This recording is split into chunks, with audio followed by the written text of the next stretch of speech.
Today we'll start from shloka number 40.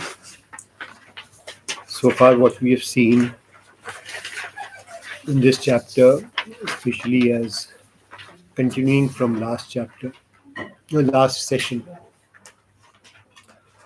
was that Arjun is trembling and he is terrified by the form which he sees, which is what he says is Kalagni Roop. And then he is praying, or rather requesting the Lord to show him that which is his original form. And to that effect, he is bowing to him and establishing again that he is understood that the Lord is supreme and he is Ananya and things like that, which has been said so far in shloka number 38, 39. If I'm not mistaken, he is the creator and is the god of all this yum, water, etc., etc., etc. Any questions on that so far?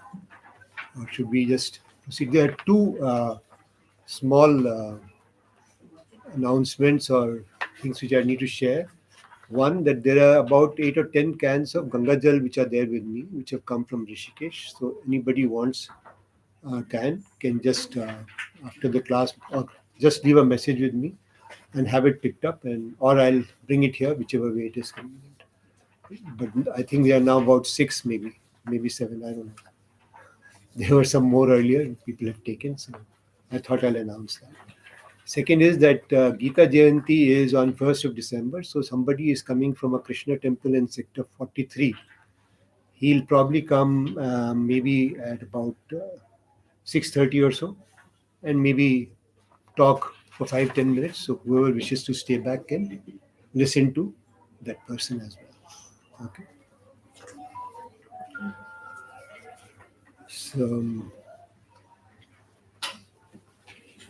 So we read shloka number 40. It's okay.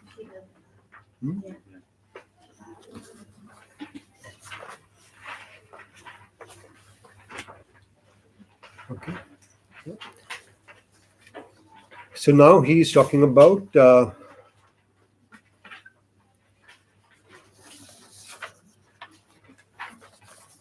Please read. I bow to you from the front, meaning in the direction east, and also from behind. Hey, in all forms, I bow to you from all sides, meaning based in everything. I bow to you in every direction. You have infinite power and unsurpassed courage. Okay. So the word which is being used in Hindi is pranam. Okay. And pranam as well as bowing is essentially to say that I am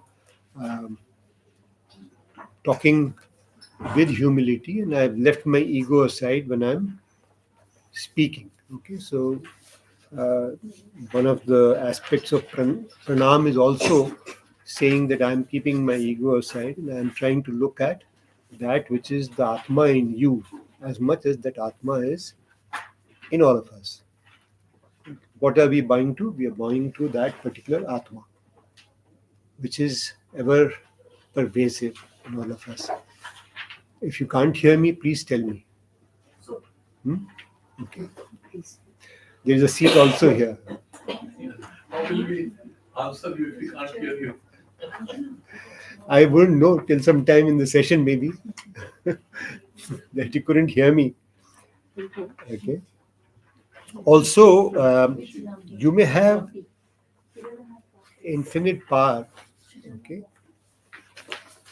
but you may not have the ability to actually be victorious. So there are two different things which are being said here. One is uh, samarthya, which is capability. Okay, so you are infinite power type of capability. And the second thing which is being said is that you have parakaram, which means that you can be victorious. Okay? You may not be able to beat the enemy, you may not be victorious, even if you have all the powers. Till the time you don't use sometimes very special skills, intellect, think very deeply, even in examinations and all, you can't crack questions, even if you know the subject at times. So that's the difference which is being indicated here.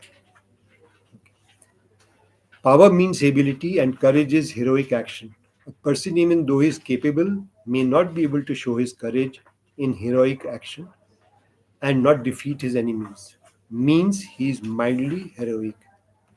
But you have infinite powers and unmeasurable courage. Please read. Since you are based as pervading the entire world with your one own form, hence you are in all forms Swarup, Sarvaroop. Sarvrup.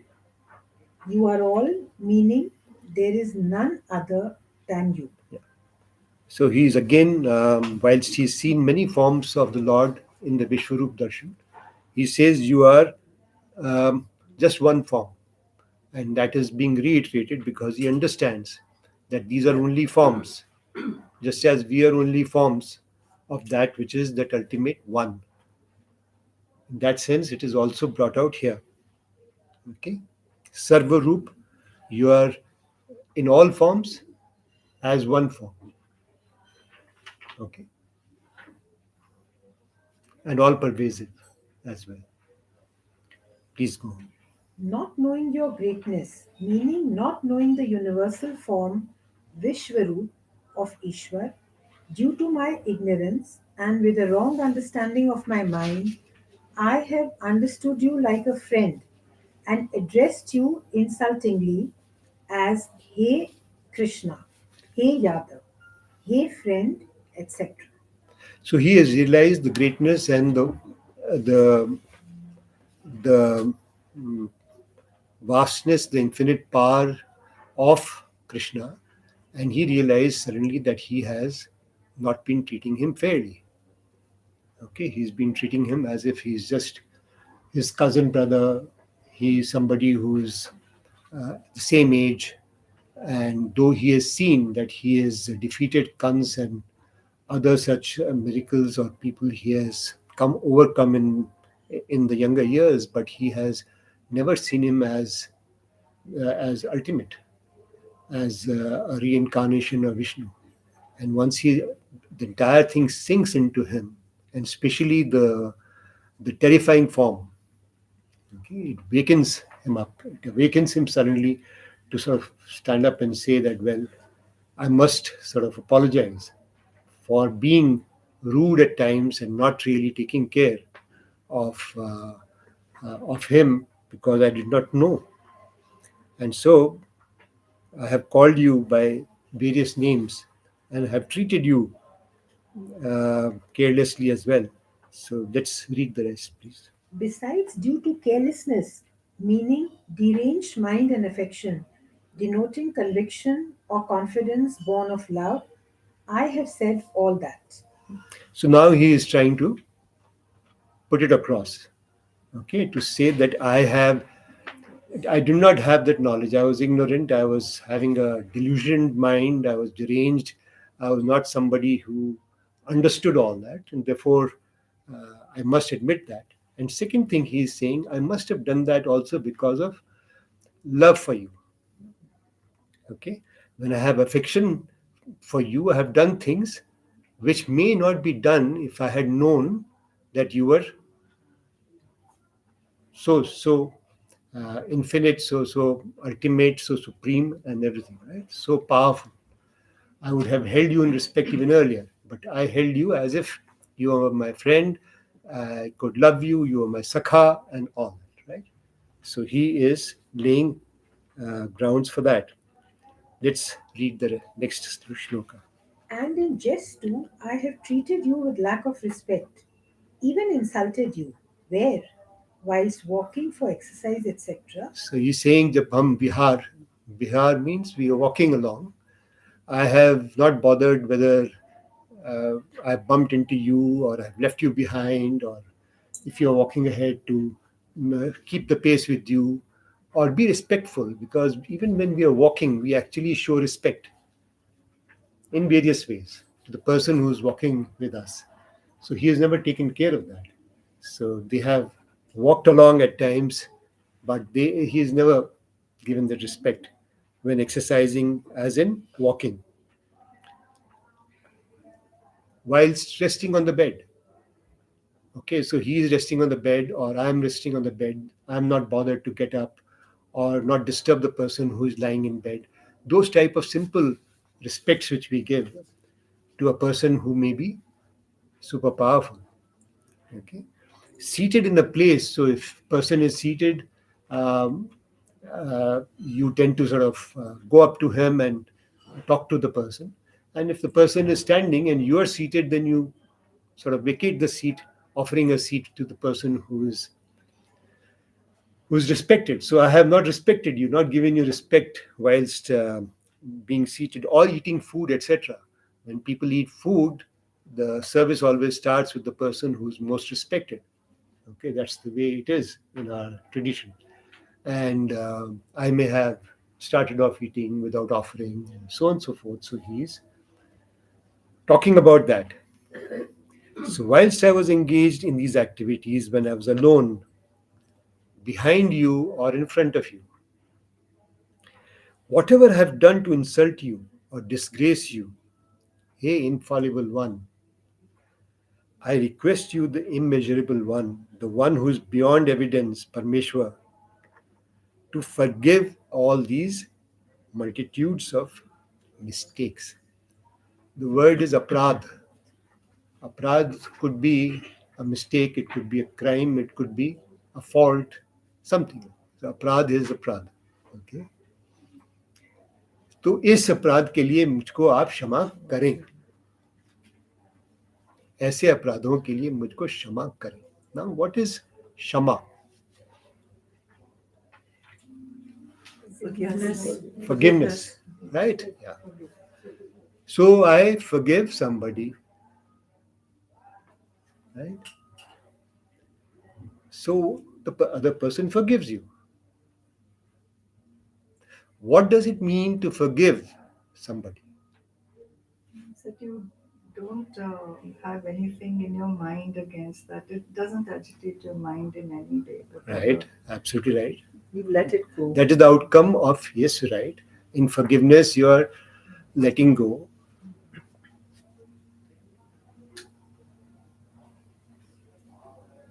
So how are you letting go? You're letting go by not thinking about it repeatedly. Forgetting? And holding on to the grudge. By forgetting about it? Yeah. Right? That is one way. Forgive and forget. Yeah. Right? So when we forgive, we often are forgetting about it. But that doesn't, the person may have committed some really major crime or act against you, but since you don't want to hold on to it because it's harming you, you're just letting it go. That doesn't mean that you condone what they've done, but you're just letting it go, I would say. So when you forgive, are you condoning or not? What happens when you condone? That is the eventual outcome. I agree with. Condone, but you have held that person guilty and then you are correct. But here you don't have anything against that at all.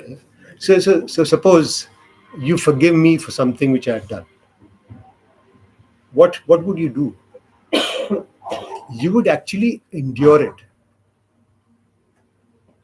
I have the capacity to accept the other person's mistake.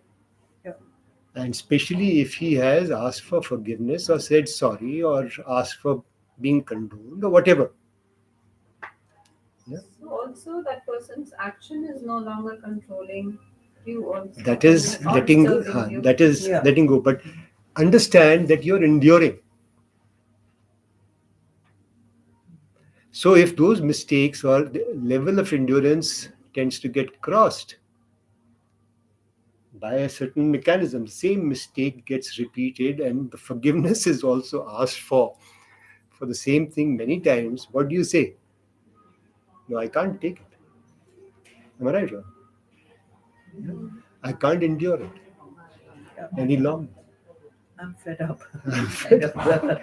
Yeah. Yeah. You So can't it is. take any more. Huh? You can't take any more. Anymore. Hmm. So it's an aspect of endurance from the person. Now, when does that endurance arise?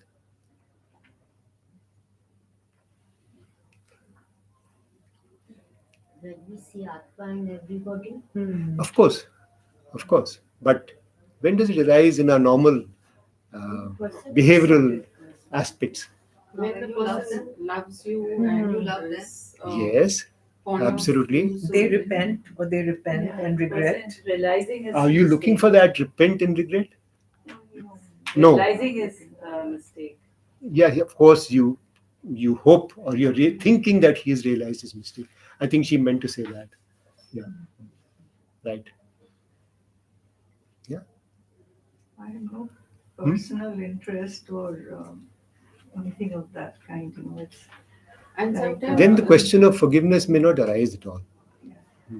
Yeah. and he's committed the mistake in ignorance. Yeah, so you understand, so you have some sort of an understanding which you build Yeah. in terms of what was the nature of it.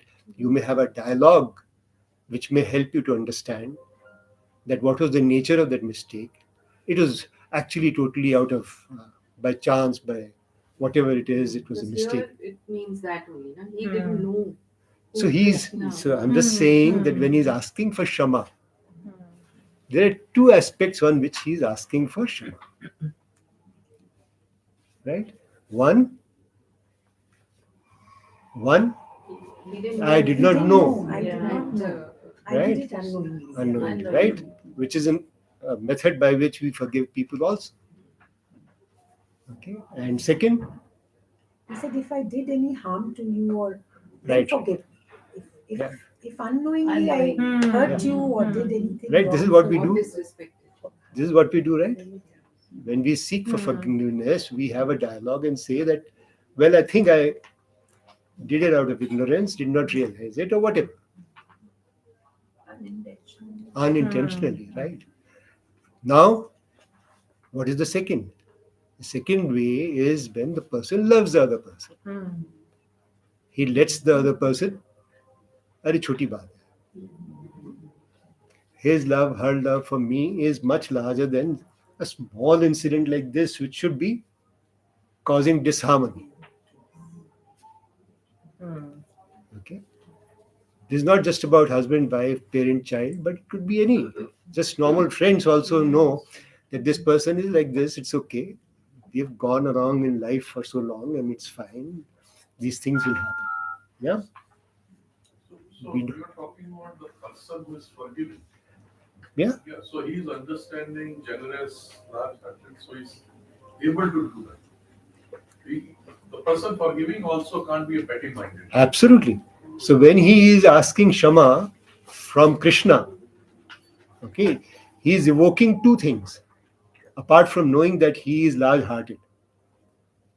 Yeah, expressing his own ignorance in terms of not understanding his powers and his Vishwaroop and his form of being the Brahma being represented in Vishnu here. Okay, and secondly, he has treated him with love, and that's why Krishna has also said that you are the only one I am showing this form to. Okay, so they are very thick in that sense, as friends, as sakhas, as whatever. Yeah. So it's easy to forgive when you understand the ignorance, and second is when you actually can have that love to endure it. That's what I'm trying to say.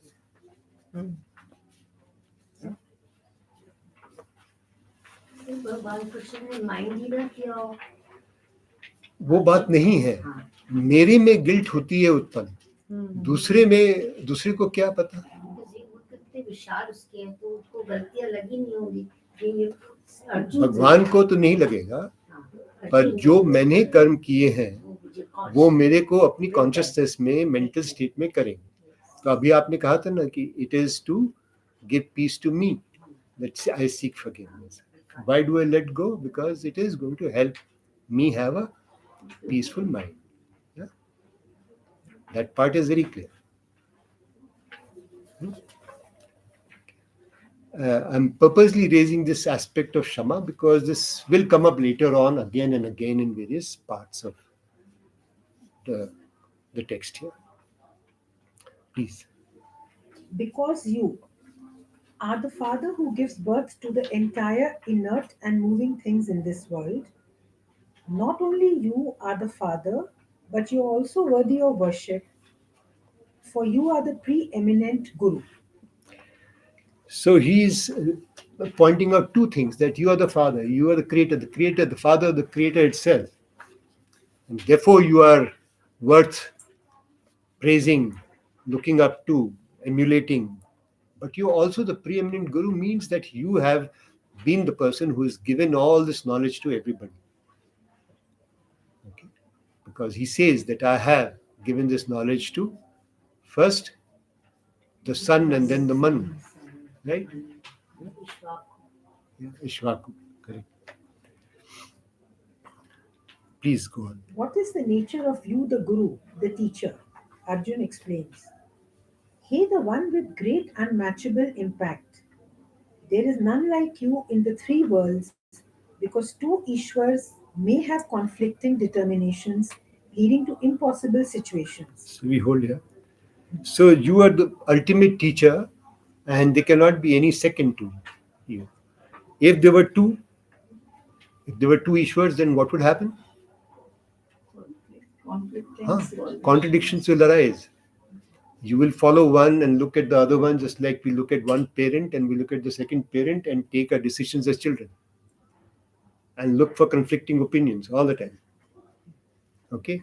To try and figure out who is greater, who is lesser, whom we have to go to miss today's school.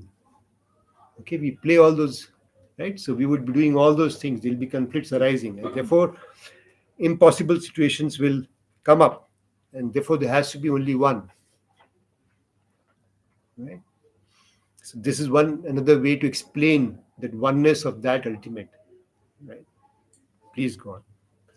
Unmatchable, because nobody can match you. You are so powerful. You're infinitely powerful. So there can be nobody to match you. If nobody can match you, means there's nobody greater than you. Please. There is none like you in the three worlds because two Ishwars may have conflicting determinations leading to impossible situations. So there cannot be two Ishwars. Since in the entire three worlds there is none other like you, then how can there be someone better than you? Please. That with which something can be compared or measured as equal is called its image. That you Yeah. So he is saying that you cannot be compared with anything.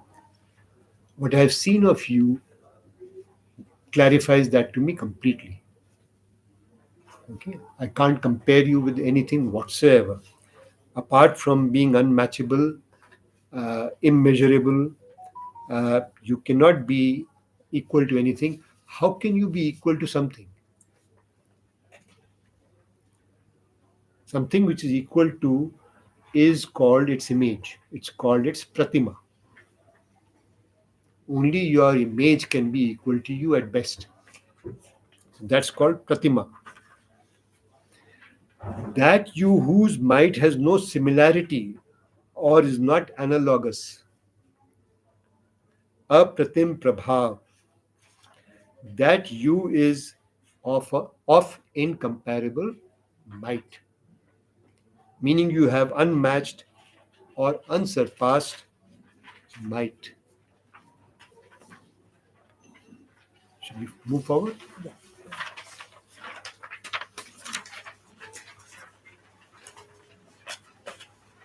Such being the case, please go on. Therefore, I lowering my body in a proper way, meaning prostrating myself by keeping me in your feet, that who is praiseworthy, ruling all, I am trying to make you the Ishwar happy. Okay, so now he is understood that he is the greatest of the lot, and he has seen that that he's going to be victorious as well. He wants him to revert back to his pleasant form. He does not want him to be angry.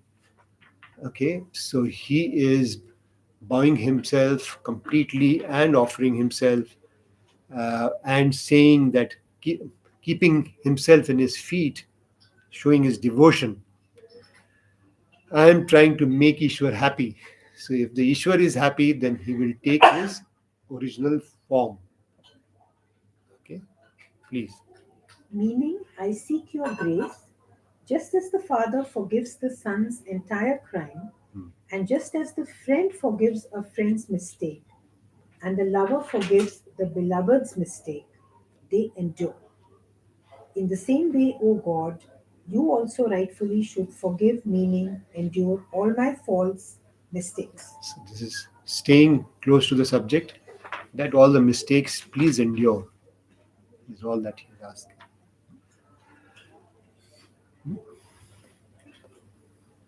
But it is very rare that a person asks to be forgiven uh, with such commitment. Okay, the way he is been bowing to him for 3 or 4 shlokas, now prostrating himself and also praising him and trying to make him happy before he is feeling that he is likely to get. Often enough we just say sorry and go past, right?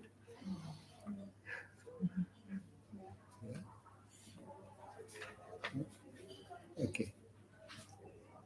Your such universal form, which has not been seen by me nor by anyone else before. On seeing such never seen before form, I'm feeling thrilled, and also my mind is disturbed by fear. So, hey God, show me your that form which is of my friend, a supreme amongst gods, abode for the basis of the worlds, be cheerful. Okay. Yeah. Anything? Anybody wants to make any comment? Yeah, he's really scared actually. He's saying, "Go wala form." दिखा दो Let him go. So it is means Krishna Bhagwan is supreme, but he is giving example of a father and son, right? Rather, father and son relation or any relation, like worldly relation, forgiveness and all that, need to be derived from that relation between Krishna and Arjun instead of from here to there. Right. मुझे थोड़ा सा No, it's right, absolutely right. So who forgives? father forgives, Father like Correct. so, like father also forgives because he's driving from there only. Correct. Father is not the supreme. Basically, Krishna is. No, it is Krishna who is forgiving, but the example is being taken in our normal world, where how the father forgives the son, or how a friend forgives another friend, or how a lover will forgive with the beloved. Right. In the same way, the friends and the lover beloved are more like the equal type of situations.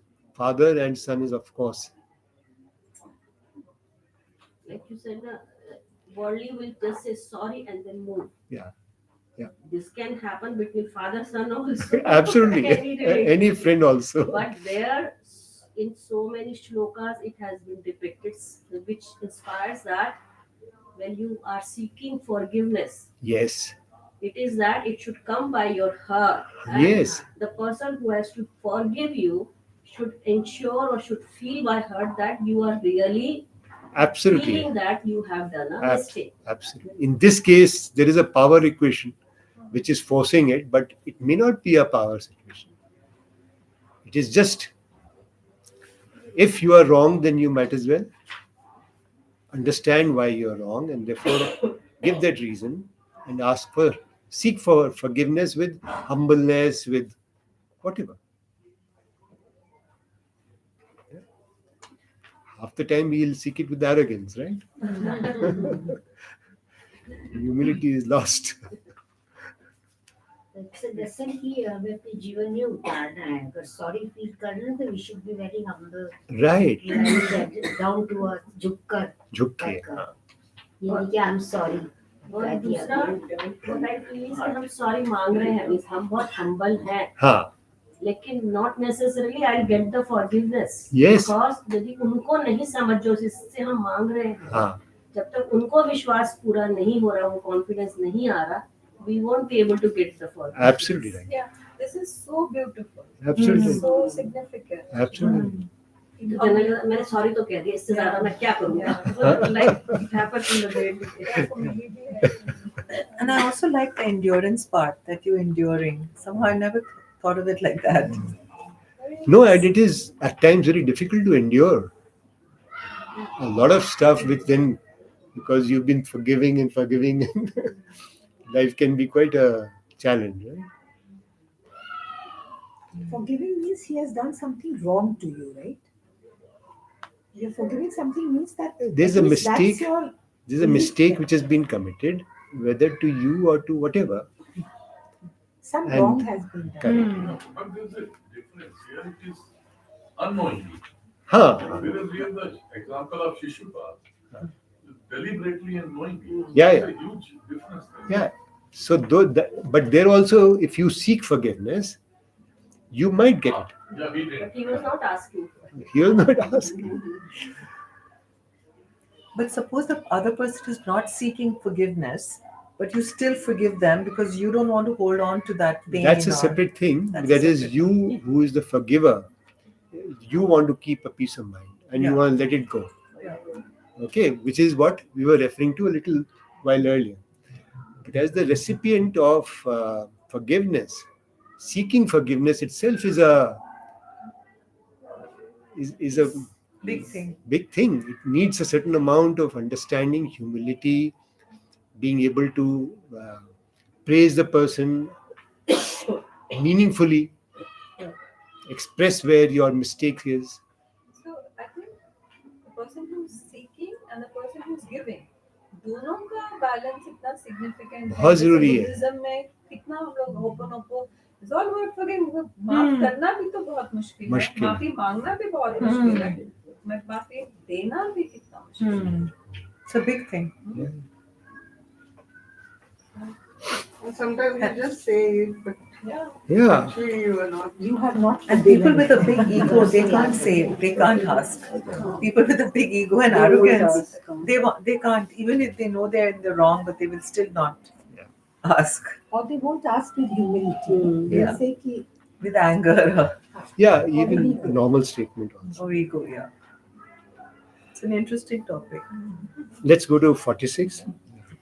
I want to see you just as before, meaning like earlier, with crown on the head and with mace and distaff in hand. Since this is the matter, so hey 1,000 arms, hey in the form of universe, meaning the one with the present universal form, Bhagwad.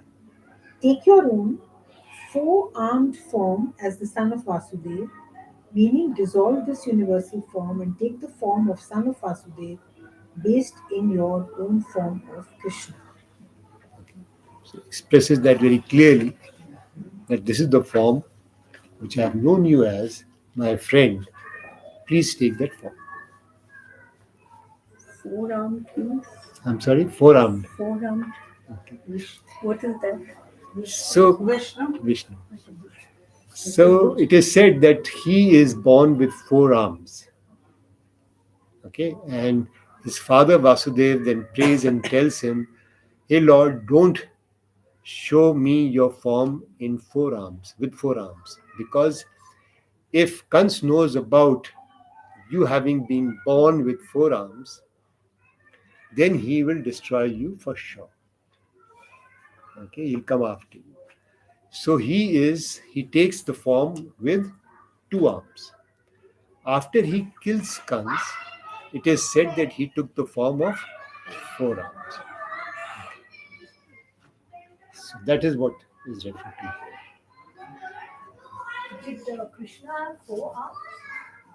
He is depicted as such, as a incarnation of Vishnu. Vishnu has four arms. Please. On seeing Arjun terrified, Bhagwan dissolves the universal form and assures him with affectionate words and says, Hey Arjun, me the Paramatma who's pleased with you, with the grace which is my blessing, me the Parmeshwar has shown to you. So it is so obvious that he is willing to dissolve that form at the words which have been spoken in the few shlokas before this, at the behest of Arjun. And he is not at all saying but and if. Okay, which clearly shows that there is a lot of love for Arjun in Krishna. Okay, he's just doing it straight away without any buts and ifs or conditions attached. फिर से मत करना. Okay, please go on. Me the Parmeshwar has shown to you with his own capability this supreme and distinguished brilliant power which is complete with brilliance and which is infinite, unending, the primal form, which was the universal form in the beginning. This form of mine is not be seen by anyone else before you. Seeing my form, you are doubtlessly grateful and feel blessed. In this manner, he praises the vision which arises only due to his grace and takes this form. Okay, anything anybody wants to ask or offer? Yeah, please. Neither by the study of Vedas and Yagnas, which is to say that neither by proper study of the four Vedas and nor by correctly performing yagnas or sacrifices can I be seen. So this is very clearly stating a fact that I've shown you this entire form. I've shown you my splendor, the brilliance, the magnificence, and you've seen all the facets which I have. But this form cannot be seen by any practice, any actions, anything which you put together. What are these? You cannot know me by studying Vedas. You cannot see this form by performing yajnas. कितने भी यज्ञ कर लो, आपको ये form मैं नहीं दिखा सकता हूँ, ये आपको कभी दिखेगा नहीं. Also, therefore, when he is saying ये आपको नहीं दिखेगा, means that you cannot attain me. Okay? Meaning that you cannot attain me. मुझको नहीं पा सकते. चाहे वो इस फॉर्म में है, चाहे उस फॉर्म में है, किसी भी फॉर्म में है, पर वो तुम मेरे को नहीं पा सकते. Only God's grace, the grace of Yes, Being exactly. That's what he is saying right in the beginning, that you saw this form of mine through my own grace, Which is my blessing. which is my blessing to you. Okay? And each word therefore counts, because if you have to understand that I have to realize him, then I cannot do so by whatever he is making as statements now. Okay? Please. Just as neither by making a gift of gold equal in weight to the body of the giver, Yeah, so dan. Okay, people do these offerings.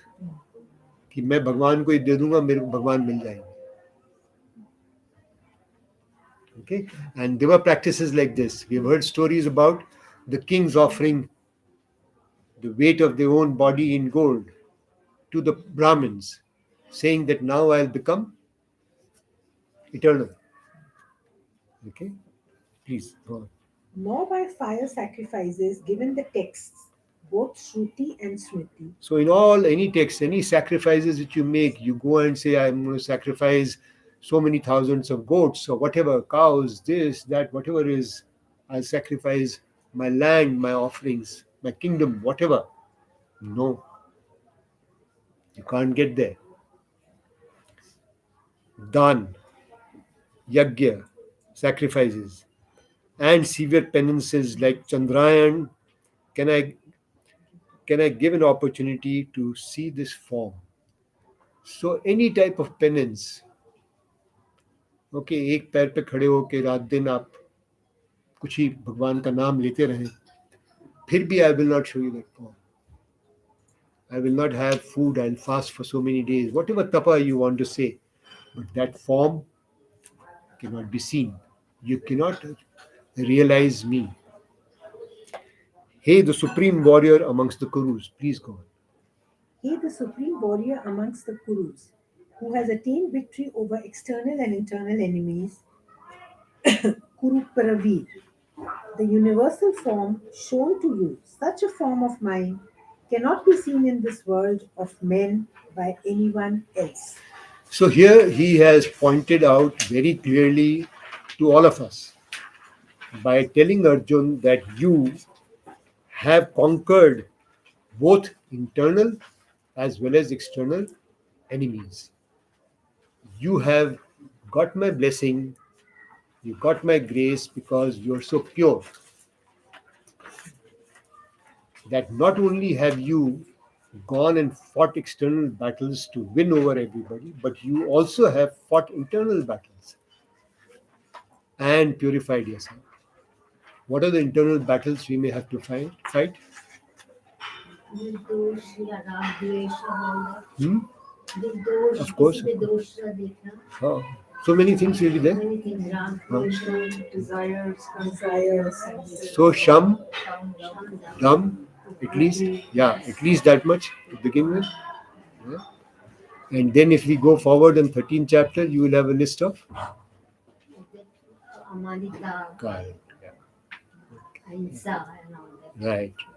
All those aspects which are being referred to later on as well, those he has overcome. And once he has overcome those, then only he is being given that grace. Apart from the fact that he has always been, in a sense, aligned, always looking up to Krishna all through Mahabharata. If you look at Mahabharata. Yeah?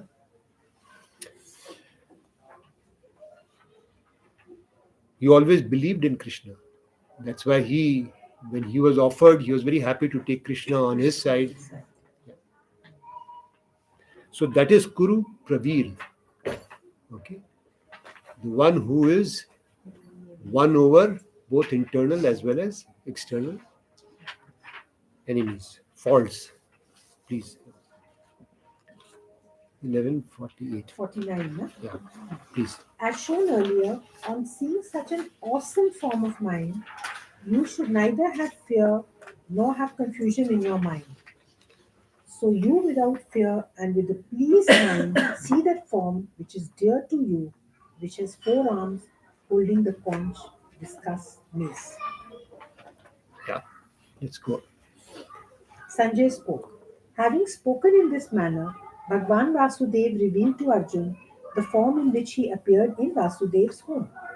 Then, assuming the gentle human form, the mighty being Krishna comforted the fear-stricken, terrorized Arjun again and again. Yeah. So when somebody is terrified, he's just gone through a very painful experience, you comfort the person by repetitively explaining. Right? So that's what he is trying to do as well. Please go on. Arjun spoke. Hey Janardhan, Now, seeing your gentle, pleasing human form as of my friend, my mind feels happy, and I have regained its equanimity and my normal nature. Sri Bhagwan spoke. The form you have seen, that vision is extremely hard to obtain. Even the gods always desire to see this form of mine, meaning to say that even with the desire to see this form, they may not They have they have not seen my form like you have seen, and they will not see it in future too. So he's saying nobody has ever seen this before and nobody is going to see it again. Except, let's see what he's got to say further. For what reason? Please. In the manner and form you have seen me earlier, nor by Rig, Yajur, Sam and Sam, Athar. and Athar, etc., the four Vedas, nor by difficult penances like Chandrayaan, etc., nor by gifting cows, land, and gold, etc., in charity, and nor by sacrifice, meaning by sacrifice in worship too, I can be revealed thus. So, how can you be seen? By devotion, I can be revealed. So, he tells by what time of devotion? Bhakti. So he says that I can be revealed only by devotion, by bhakti. Okay, and he is going to explain that. What is the nature of that bhakti? What is it that has to be done? What can be done? Which can possibly bring that grace to you?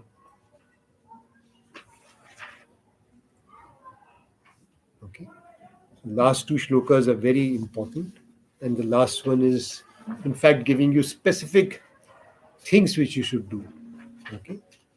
So let's look at these last two shlokas. Hey Arjun, by single minded devotion, meaning that devotion which never takes place in anything else other than Bhagwan, and due to that devotion, a devotee with all his senses does not obtain anyone else other than Vasudev Paramatma. That is single minded or undivided devotion. So the mind is only on that Paramatma. It's only um, attending to that. It is single minded. There is no other direction in which the mind is moving. It is undivided. That sort of attention is what he is. That sort of devotion is what he is talking about. Just as we were hearing a little while back in another chapter where it was said that if you are looking at everything, and in looking at everything you're only looking at the essence, that atma which is there in everything. In that fashion, if you're looking at that atma in all things, which is pervasive by itself, in the same way, if you're looking at Paramatma in all things, in all aspects, all the time with a single focused mind, then it is single minded devotion. Yeah, please. Through this single minded devotion, I with this form, the Parmeshwar in the universal form, can be known through the Shastras. Through the Shastras. Not only can I be known by the Shastras, hey Arjun, I can be seen in essence, meaning can be made visible and attained, meaning I can also liberate you. So he is brought you to the point that if you can see me, I become visible to you. I am constantly single mindedly being seen as the essence of everything. Then I can be attained.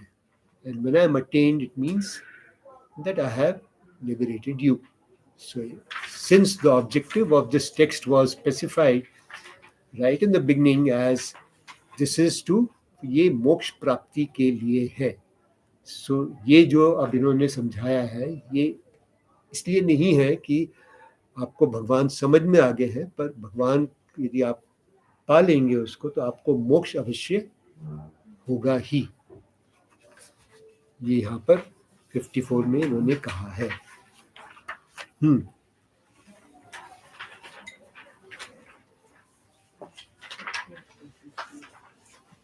Should we use the 55? Yeah. Now, the essential meaning of the entire Gita is summarized for practice to attain liberation. So the entire meaning, whatever has been brought so far here, is summarized, okay? And it is summarized for practice, so that you can practice it for the purposes of liberation. Moksha. Okay? So that's what's going to be said in shloka number 55. So it's a very powerful shloka which is helping us to follow certain practices which can help us to realize ourselves or realize the Atma. Yeah, please. He who is performing actions for me, Parmeshwar, and is devoted or engaged only in me. When a servant does work for his master, he does not believe he will attain the master after death. But here he does work for me alone and also believes I am the final destination or the goal. In this manner, I am the final destination, Mat Mat Param. Param, such devotion in me. So I serve him not only to serve him, but knowing fully well that he is the ultimate goal. That is what I need to realize. I serve him with that particular devotion.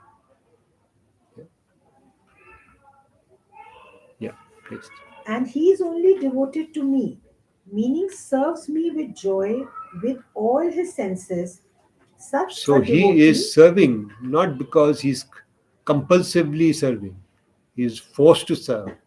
He is doing it joyously. He is happily serving. Okay? such a devotee, Madrakt, Madhakt. Madbhakt. Madbhakt. Okay, and he is bereft of attachment, affection, love and wealth, his children, friend, woman, and relatives. So he is happy, but simultaneously he is not affected. He is not affected by anybody who is his friend, his child, his wealth, whatever it is. Okay? And is without any animosity towards anyone, meaning even towards those who make an effort to cause extreme harm to him. He remains without animosity. So he is without any animosity. He has no aversion. He is not having anybody who is his enemy. So that's what he is like. Such a devotee. He Pandav, he attains me, means I, his final destination. He cannot have any other goal. I have given this beneficial sermon to you for your knowledge. So there are three things which have been specified which need for this person to do: perform actions for me alone, believe I am the final destination, have affection for me alone, and two things to not do, which is do not be engaged to anyone or anything, do not be attached to anyone or anything, and remain without any animosity. So these five things are there as 1155, and we have with us uh, our guests, visitors, guides who have come from the Krishna temple. Please, please come, and they will offer their knowledge, gyan,